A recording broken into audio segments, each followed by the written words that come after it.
Morning, जय एकविरा. आजचा blog मी इथं start करतो आहे. आता चाललो आहे मी हनुमान मंदिरामध्ये. तिथं सजावट चालू आहे आणि ग्रामप्रसाद बघा कसा बनतो. आता सांगा ना कसा बनतो. दरवर्षीप्रमाणे खोबरा किस, सुंठ पावडर, साखर आणि धना पावडर मिळून प्रसाद बनवला जातो.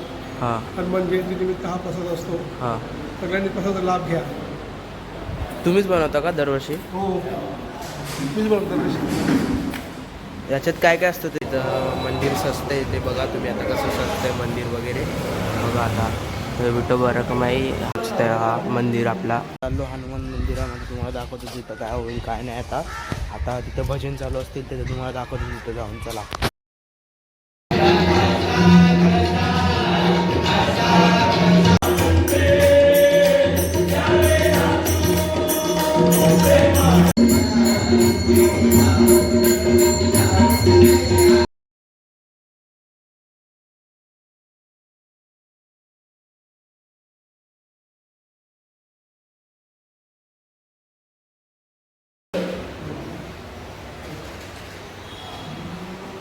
जय श्रीराम. बजरंग बली की जय. श्री हनुमंतरायाचा जन्मोत्सव कोपरखैरणे गावकऱ्यांच्या वतीने गेल्या 100 वर्षाची परंपरा ग्रामस्थांच्या वतीने चालू आहे. ग्रामविकास मंडळाच्या माध्यमातून ती आजपर्यंत टिकून राहिलेली आहे.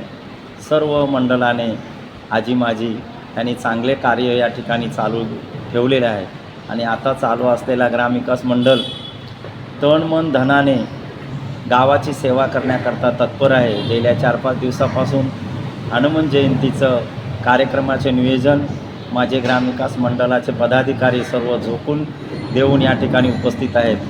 माझा गाव ही या ठिकाणी हनुमान जयंतीच्या सर्व कार्यक्रमाला उपस्थित राहून हनुमंतरायाची पालखी सोहळा असतं. या सोहळ्याकरता एकत्र येऊन आनंदाने नाचतात.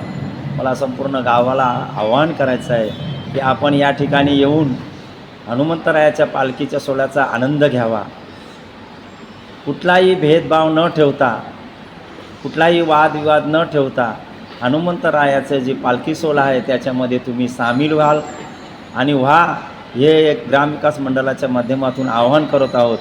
माझे या ठिकाणी गावातील देणगीदार, सजावटवाले सर्वांच्याकडून पूजा चालक चांगली सेवा या ठिकाणी होत आहे आणि अशीच व्हावी म्हणून हनुमंतरायाचरणी प्रार्थना करतो आणि माझा गाव नेहमीच आनंदाने सुख समाधाने राहावं.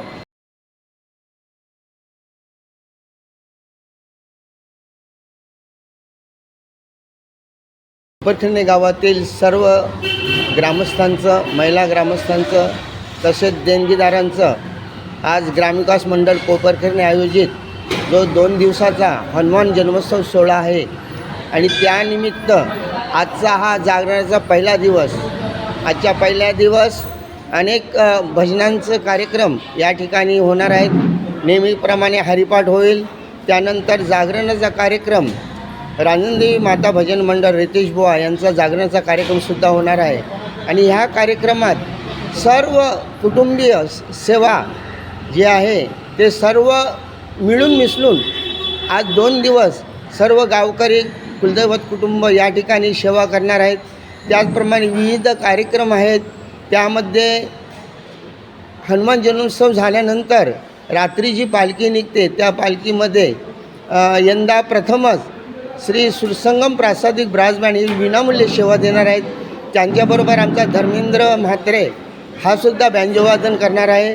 तर अशा प्रकारे सर्व मिळून मिसळून हा आनंदोत्सव जो हनुमान जन्मोत्सवाचा उत्सव आहे तो अगदी गुण्यागोविंदाने आनंदाने भक्तिभावनाने पार पडणार आहे.